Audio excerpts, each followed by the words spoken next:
tergantung pada materi pembahasannya. Kalau memang materi pembahasannya itu agak berat, ya memang perlu diskusi yang lebih mendalam. Tapi kalau hanya menyangkut tentang nama dari lembaga ini adalah dari lembaga yang namanya itu Dewan Pertimbangan Presiden menjadi Dewan Pertimbangan Agung, dan hanya menyangkut juga tentang jumlah anggotanya, syarat-syarat menjadi anggota, dapat dikatakan dia tidak merupakan satu hal yang berat dan substansial.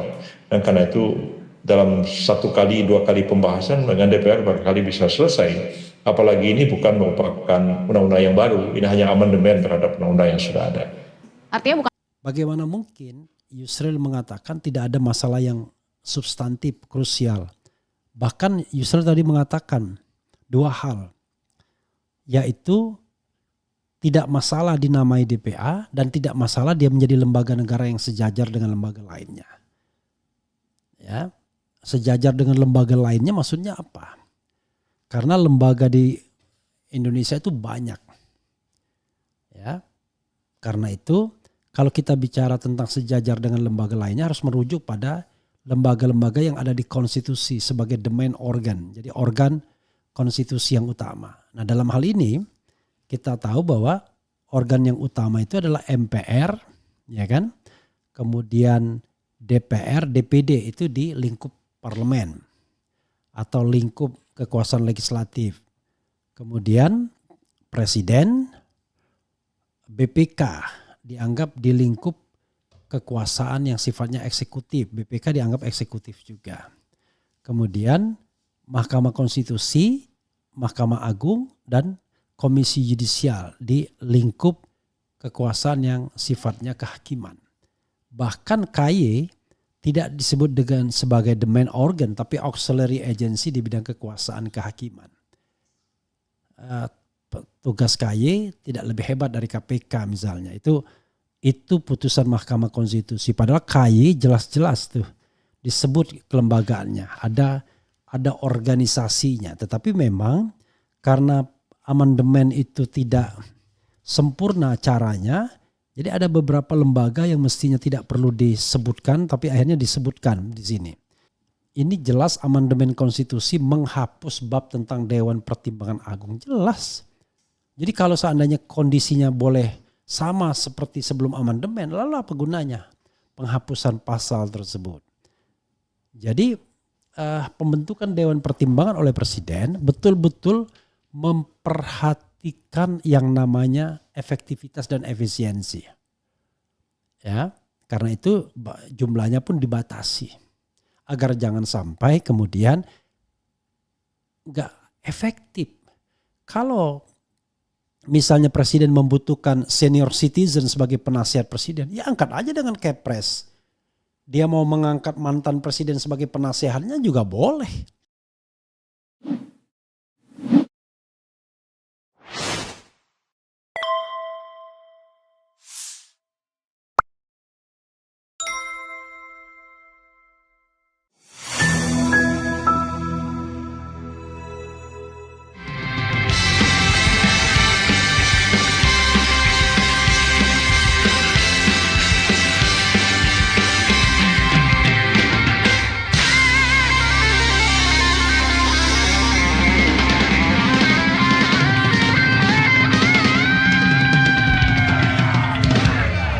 Assalamualaikum warahmatullahi wabarakatuh. Sobat RH sekalian, jumpa lagi kita di channel yang keren ini. Keren cadas. Ya sobat semuanya, ini saya melihat satu berita dan tertarik membahasnya ya. How come Yusril sebut tak ada persoalan mendasar dari perubahan One Team Press menjadi DPA. Tapi kita baca dulu pendapat Yusril seperti apa. Ini bahayanya pakar hukum tata negara yang bisa mensertifikasi ya, sebuah kehendak rezim. Kita coba lihat ya. Jakarta, pakar hukum tata negara Yusril Ihza Mahendra merespons langkah DPR yang akan merevisi Undang-Undang Nomor 19 Tahun 2006 tentang Dewan Pertimbangan Presiden atau Undang-Undang One Team Press. Yusril menegaskan tidak ada persoalan dan kendala hukum atas perubahan nama dan kedudukan Dewan Pertimbangan Presiden One Team Press menjadi Dewan Pertimbangan Agung DPA. Menurut hemat saya tidak ada persoalan mendasar yang kita hadapi dari perspektif hukum tata negara mengenai perubahan kedudukan One Team Press yang semula adalah lembaga yang kedudukannya berada di bawah Presiden menjadi Dewan Pertimbangan Agung yang kedudukannya sejajar dengan lembaga-lembaga negara yang lain, artinya termasuk Presiden, ya. Kata Yusril dalam keterangan tertulisnya. Menurut Yusril, keterangan tertulis lagi luar biasa, ya. Menurut Yusril, penafsiran yang bakal dilakukan DPR justru lebih mendekati maksud dari Undang-Undang Dasar 1945 dibandingkan penafsiran yang tertuang dalam Undang-Undang One Team Press saat ini. Alasannya DPA sebagaimana dimaksud oleh UUD 45 sebelum amandemen termasuk golongan lembaga tinggi negara dan susunan DPA ditetapkan oleh undang-undang. Tugas Dewan itu DPA adalah berkewajiban untuk memberikan jawaban atas pertanyaan Presiden dan berhak mengajukan usul kepada pemerintah. Sementara itu penjelasan UUD 45 ketika itu menyebut DPA sebagai Council of State yang wajib memberikan pertimbangan kepada pemerintah. Terkait hal itu dalam pelajaran hukum tata negara sebelum amandemen UUD 1945, DPA digolongkan sebagai lembaga tinggi negara jelasnya. Hanya saja kata Yusril pasca amandemen UUD 1945, ketentuan yang mengatur DPA dihapus, yang tetap ada kata dia pasal 16 UUD 1945 tetap sudah diubah dan berbunyi, tetapi sudah diubah dan berbunyi Presiden membentuk suatu Dewan Pertimbangan yang bertugas memberikan nasihat dan pertimbangan kepada Presiden yang selanjutnya diatur dengan undang-undang. Apa nama Dewan Pertimbangan yang dibentuk oleh Presiden itu? Tidak ada nomenklaturnya di dalam UUD 1945 hasil amandemen. Lalu Undang-Undang Nomor 19 Tahun 2006 menamakannya Dewan Pertimbangan Presiden atau One Team Press dan menempatkan lembaga itu di bawah Presiden. Itulah tafsir yang berkembang saat ini, ujarnya. Oke. Terkait hal itu, kata Yusril, tidak masalah jika DPR kembali menempatkan DPA sebagai lembaga yang kedudukannya sejajar dengan lembaga-lembaga negara lain. Alasannya tidak ada lembaga lain dalam UUD 45 yang diberikan kewenangan untuk memberikan nasihat dan pertimbangan kepada Presiden selain Dewan Pertimbangan Agung atau nama lainnya. Penafsiran sekarang ini lebih mendekati maksud UUD 1945 dibandingkan dengan penafsiran tahun 2006 ketika Undang-Undang One Team Press dirumuskan oleh para pembentuknya termasuk saya juga. Tafsir tentang kedudukan lembaga-lembaga negara atau tafsir apapun terkait dengan Undang-Undang Dasar selalu bersifat dinamis. Segalanya pada akhirnya dapat diterima setelah tafsir itu dituangkan ke dalam norma undang-undang pungkasnya. Enak ya kalau mengklaim. Diketahui rapat paripurna DPR telah menyepakati revisi undang-undang tentang perubahan atas Undang-Undang Nomor 19 Tahun 2006 tentang Dewan Pertimbangan Presiden Undang-Undang One Team Press disahkan menjadi revisi Undang-Undang Inisiatif Usulan DPR.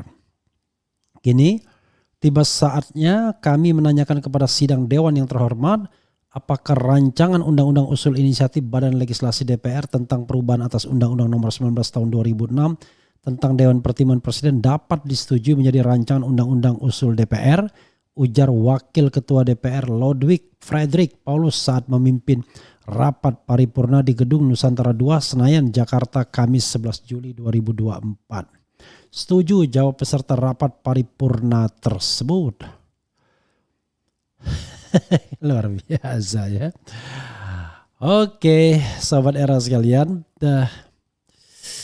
Ini ada yang bilang juga, Wakil Ketua MPR klaim revisi Undang-Undang One Team Press efektifkan sistem pemerintahan presidensial. Di mana?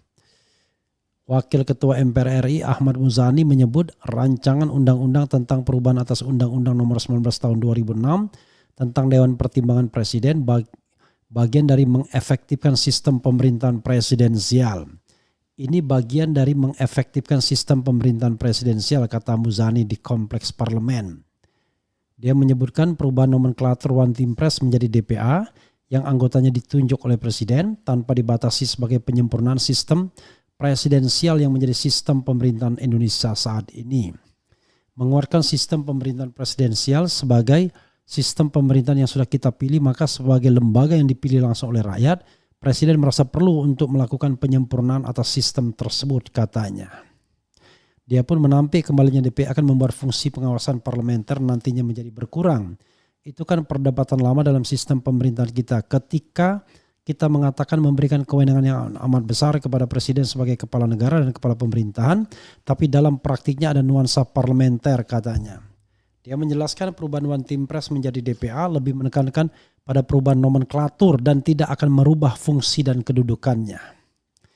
Itu lebih merupakan kesan ada sebuah nomenklatur yang berubah, tapi fungsi dan kedudukannya hampir sama dengan One Team Press atau sama dengan One Team Press, katanya.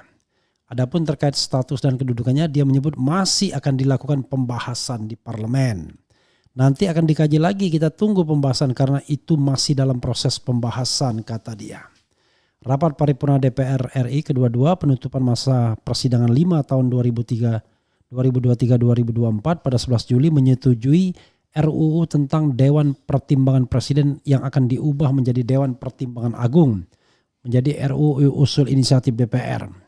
Wakil Ketua DPR Lodwig F. Paulus mengatakan usul RUU tersebut berasal dari Balik. Dia menjelaskan RUU tersebut merupakan perubahan atas Undang-Undang Nomor 19 tahun 2006 tentang One Team Press. Ya, sahabat era sekalian, apa yang ingin saya komentari begini ya. Kalau kita menilai suatu ketentuan, itu tentunya harus dari segala segi dan harus komprehensif ya. Tidak boleh mengambil sisi enaknya saja. Misalnya sisi enaknya tersebut bahwa yang namanya nomenklatur itu tidak ditentukan. Boleh nomenklatur tidak ditentukan, tetapi tentu ada hal-hal yang harus kita perhatikan. Misalnya nama tersebut ya pastilah tidak boleh mengarah ke pembentukan badan baru yang seperti badan yang sudah dihapuskan. Dalam hal ini namanya persis sama Dewan Pertimbangan Agung. Padahal konstitusi kita sudah menghapuskan. Bagaimana mungkin Yusril mengatakan tidak ada masalah yang substantif, krusial. Bahkan Yusril tadi mengatakan dua hal. Yaitu tidak masalah dinamai DPA dan tidak masalah dia menjadi lembaga negara yang sejajar dengan lembaga lainnya. Ya. Sejajar dengan lembaga lainnya maksudnya apa? Karena lembaga di Indonesia itu banyak. Ya.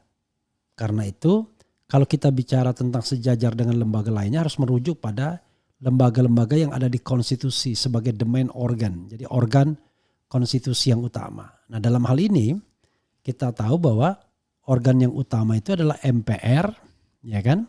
Kemudian DPR, DPD itu di lingkup parlemen atau lingkup kekuasaan legislatif. Kemudian presiden, BPK dianggap di lingkup kekuasaan yang sifatnya eksekutif. BPK dianggap eksekutif juga. Kemudian Mahkamah Konstitusi, Mahkamah Agung, dan Komisi Yudisial di lingkup kekuasaan yang sifatnya kehakiman. Bahkan KY tidak disebut dengan sebagai the main organ, tapi auxiliary agency di bidang kekuasaan kehakiman. Tugas KY tidak lebih hebat dari KPK misalnya. Itu putusan Mahkamah Konstitusi. Padahal KY jelas-jelas tuh disebut kelembagaannya.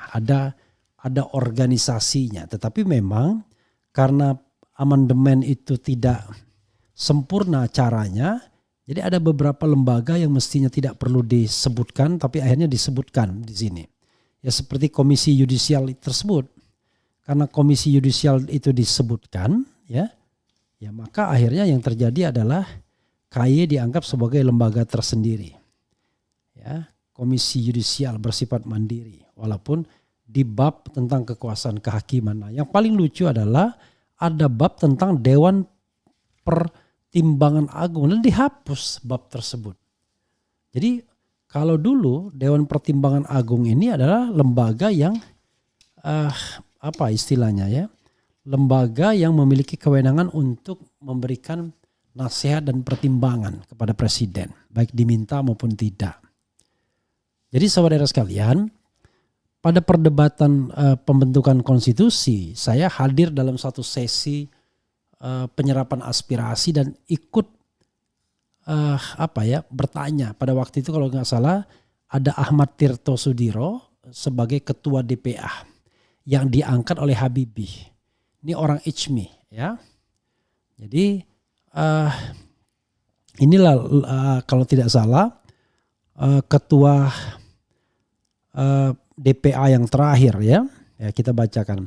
Letnan Jenderal TNI Ahmad Tirto Sudiro adalah seorang tokoh Indonesia dalam berbagai bidang dan jabatan, mulai dari karyawan kereta api sampai menjadi jenderal, Duta Besar Indonesia untuk Arab Saudi, Direktur Jenderal, dan terakhir sebagai Ketua DPA periode tahun 1999-2003. Ya, karena kita tahu bahwa DPA dibubarkan kan.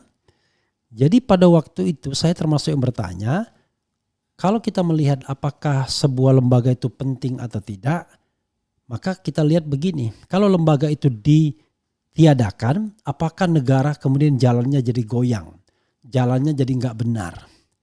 Maka saya katakan DPA tidak dalam posisi memegang kekuasaan negara yang vital, karena itu kalaupun dibubarkan nggak ada masalah. Oke, itu dulu. Nah, beda sama DPR. DPR nggak mungkin dibubarkan kalau mau kita menganut sistem pemerintahan presidensial. Apalagi lembaga kepresiden nggak mungkin dibubarkan. MA nggak mungkin dibubarkan. Maka lembaga yang secara teoritis tidak mungkin dibubarkan itu adalah lembaga kepresidenan. Tidak mungkin dibubarkan. Kemudian DPR tidak mungkin dibubarkan dalam pengertian kelembagaannya ya. Tapi kalau personilnya seperti dilakukan oleh Gus Dur itu lain lagi. Mahkamah Agung nggak mungkin dibubarkan. Nah, kalau Mahkamah Konstitusi itu adalah pilihan, choice. Di negara lain ada Mahkamah Agung tapi tidak ada Mahkamah Konstitusi seperti Amerika Serikat. DPR, DPD juga optional. DPD boleh ada, boleh tidak. Tapi DPR harus ada. Apalagi Dewan Pertimbangan Agung. Tambah gak perlu ada. Karena Dewan Pertimbangan Agung bukanlah lembaga yang memegang kekuasaan dalam negara di bidang eksekutif, legislatif, dan yudikatif. Kekuasaannya hanya kecil saja, itu memberikan nasihat dan pertimbangan, dan itu pun tidak mengikat. Makanya kemudian orang menganggap gak ada gunanya kalau DPA seperti ini. Maka masa lalu DPA diplesetkan menjadi Dewan Pensiunan Agung. Dan memang iya, biasanya teman-teman presiden yang senior, contoh Ahmad Tirto Sudiro, teman Habibie, jadi ketua DPA. Dulu ketua DPA-nya ada yang namanya Sudomo misalnya, ya. Itu juga militer ya kan. Ketua DPA dari masa ke masa. Coba kita lihat ya. Kalau kita lihat memang ketua DPA itu pertama ternyata Margono Joyo Hadikusumo. Ini ayahnya Prabowo, kakeknya Prabowo ya, ayahnya Sumitro Joyo Hadikusumo ya. Kemudian R.A. Wiranata Kusuma, Aryo Suryo, ternyata Soekarno pun pernah menjadi ketua DPA, merangkap dirinya ya. Kemudian ada Wilopo, ada Idam Khalid, ada Marden Panggabean, ada Sudomo, ada Baramuli ya, yang paling top waktu itu Baramuli. Jadi sehingga ketua DPA itu hanya menambah birokrasi negara, menambah beban negara karena diisi orang-orang senior, apalagi kemudian keanggotaannya tidak diperbolehkan. Nah, karena itulah, karena dianggap lembaga ini tidak efektif, ya, tidak penting, maka dibubarkan lembaga ini, dihilangkan dalam proses amandemen konstitusi. Jadi kalau kita bicara tentang original intent dari pembubaran pasal tersebut, udah jelas. Karena itu ketika dihidupkan lagi aneh. Nah, hanya memang pada waktu itu ada komprominya. Komprominya adalah presiden boleh membuat dewan pertimbangan tersendiri. Jadi di dalam lingkup kepresidenan itu tidak menjadi lembaga tersendiri atau lembaga, dulu lembaga tinggi namanya, tapi sekarang lembaga negara tersendiri, tidak sebagai the main state organ. Maka pasal 16 itu presiden membentuk suatu dewan pertimbangan yang bertugas memberikan nasihat dan pertimbangan kepada presiden yang selanjutnya diatur dalam undang-undang. Maka muncullah dewan pertimbangan presiden atau One Team Press untuk membedakannya secara formal dan substantif dengan Dewan Pertimbangan Agung. Kalau Dewan Pertimbangan Agung adalah lembaga tersendiri, mandiri, sejajar dengan presiden dan lembaga utama lainnya, the main state organ. Kalau One Team Press ini tidak. One Team Press ini hanyalah sebuah lembaga yang berada dalam lingkup kepresidenan. Ya, dia seperti perangkat presiden saja. Nah sekarang seolah-olah mau dikeluarkan menjadi lembaga pensiunan agung kembali. Karena itu pasti bertentangan dengan konstitusi. Kalau enggak kenapa harus dibubarkan di sini? Sudah jelas-jelas dikatakan dibubarkan. Jadi pasal 16 itu dihapus ya. Bab 14, bab 4 tentang Dewan Pertimbangan Agung dihapus. Berarti Dewan Pertimbangan Agung itu tidak boleh diadakan lagi kecuali mengubah Undang-Undang Dasar kembali. Ya. Jadi tidak boleh membentuk lembaga sebagai the main state organ. Itu satu, ya, tidak boleh. Karena sudah dibubarkan di konstitusi dan tidak boleh membentuk lembaga utama hanya melalui undang-undang, harus konstitusi. Nah, konstitusi tidak lagi mengamanatkan pembentukan Dewan Pertimbangan Agung yang mandiri, yang sejajar dengan presiden, tetapi sebuah Dewan Pertimbangan yang berada di lingkup kekuasaan presiden atau di bawah kekuasaan presiden. Itu yang boleh dibentuk. Karena itu jangan dinamain agung. Karena kata-kata agung itu kemudian bisa merujuk pada lembaga yang mandiri. Jadi lebih baik tetap One Team Press. Why? Kalau memang maksudnya untuk memperkuat lembaga ini ya silahkan. Ya kan, mungkin protokolernya, mungkin apanya. Tetapi jangan Dewan Pertimbangan Agung. Tetap Dewan Pertimbangan Presiden. Itu soalnya. Jadi Yusril tidak boleh. Ya gimana ya. Pakar hukum tata negara pemerintah ya, dia cari legitimasi tentunya ya. Dan saya kira pemikirannya akan diikuti oleh Margarito Kamis dan lain sebagainya. Jadi sahabat era sekalian, sekali lagi ya, ini jelas amandemen konstitusi menghapus bab tentang Dewan Pertimbangan Agung, jelas. Jadi kalau seandainya kondisinya boleh sama seperti sebelum amandemen, lalu apa gunanya penghapusan pasal tersebut? Jadi pembentukan Dewan Pertimbangan oleh Presiden betul-betul memperhatikan yang namanya efektivitas dan efisiensi. Ya, karena itu jumlahnya pun dibatasi agar jangan sampai kemudian nggak efektif. Kalau misalnya presiden membutuhkan senior citizen sebagai penasihat presiden, ya angkat aja dengan Kepres. Dia mau mengangkat mantan presiden sebagai penasehatnya juga boleh. Ya, tapi kalau mantan presiden tidak mau diangkat seperti itu dan mau lembaga sendiri, wah itu membebani keuangan negara namanya. Padahal fungsinya hanyalah fungsi memberikan nasihat atau masukan yang bisa diambil oleh perguruan tinggi sesungguhnya misalnya, fungsi-fungsi seperti itu.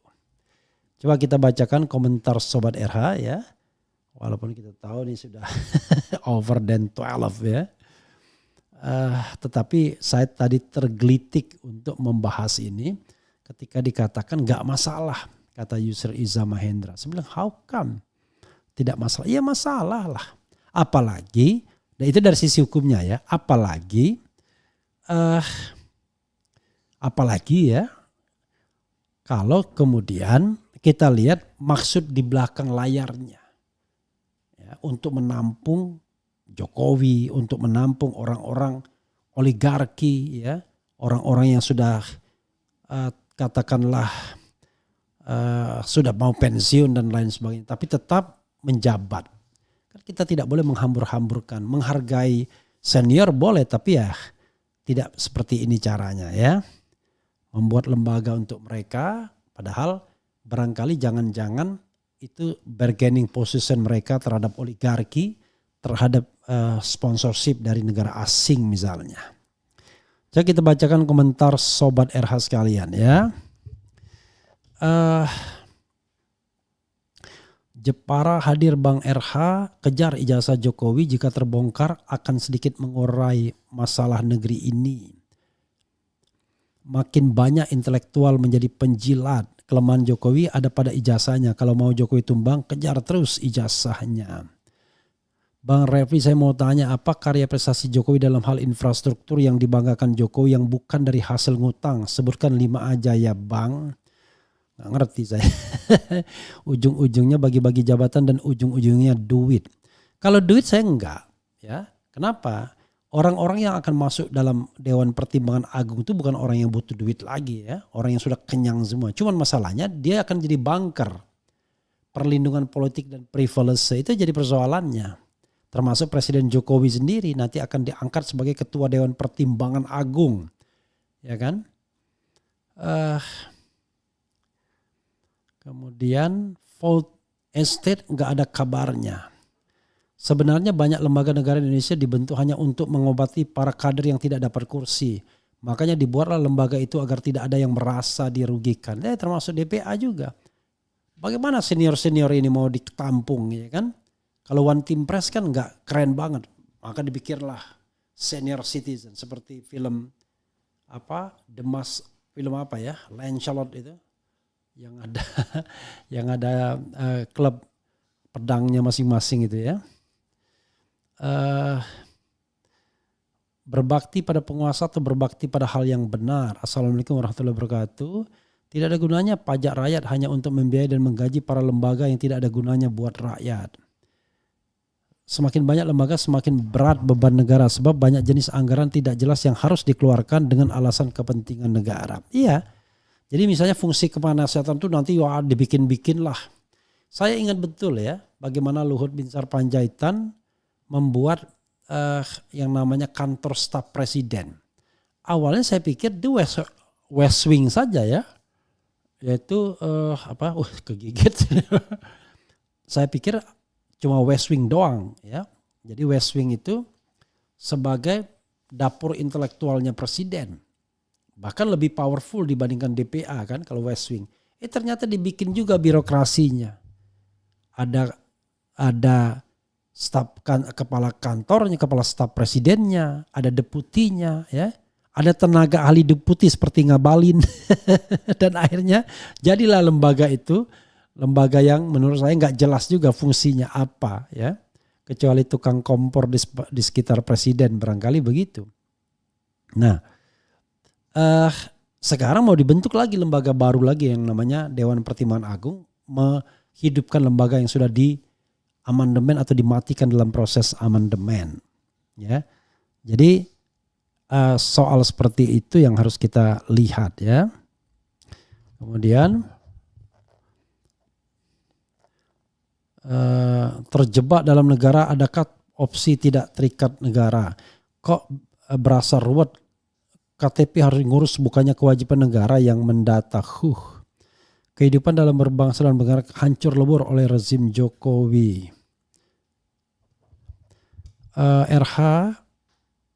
Rehat Bang RH, semakin jelas kepalsuan ijazah. Maaf kok Prof Yusril begitu Bang RH, apa dasarnya? Penasaran pandangan Bang RH.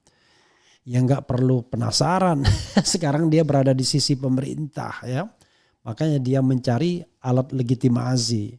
Ya mungkin saja diperintahkan oleh Presiden Jokowi. Kita nggak tahu. Menjadi alat legitimasi untuk mengatakan membenarkan apapun yang dimaui Presiden Jokowi. Ya kalau saya ya janganlah ya. Kalau memang iya kita katakan iya. Tapi kalau tidak ya jangan dikatakan tidak. Jangan dikatakan. Jadi kalau misalnya kan begini, menghidupkan DPA kembali tentu ada behind the scenes-nya. Pertanyaannya ini untuk kepentingan siapa? Apakah untuk kepentingan Jokowi, kepentingan Prabowo atau apa? Konon atas perintah Dasko, ya kan? Kan susah negara ini kalau dibentuk hanya berdasarkan keinginan segelintir orang. Keinginan 1-2 orang, tiba-tiba main terima-terima saja. Dibahas dong. Dan paling lucu adalah kok ini atas usul inisiatif DPR. Kan aneh. Padahal kepentingan presiden. Loh, DPR kok bukannya membahas sesuatu yang terkait dengan kepentingan rakyat ya. Harusnya kan RUU seperti ini ya RUU yang dires presiden sendiri. Dia kan tahu kebutuhannya. Tiba-tiba kok dititipkan kepada DPR seolah-olah ini aspirasi rakyat. Enggak lah, ini bukan aspirasi rakyat, ini aspirasi elit.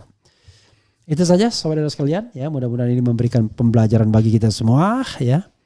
Dan walaupun ini dini hari, mudah-mudahan ini bermanfaat bagi kita. Karena saya tadi tergelitik dengan omongan Prof. Yusril Iza Mahendra.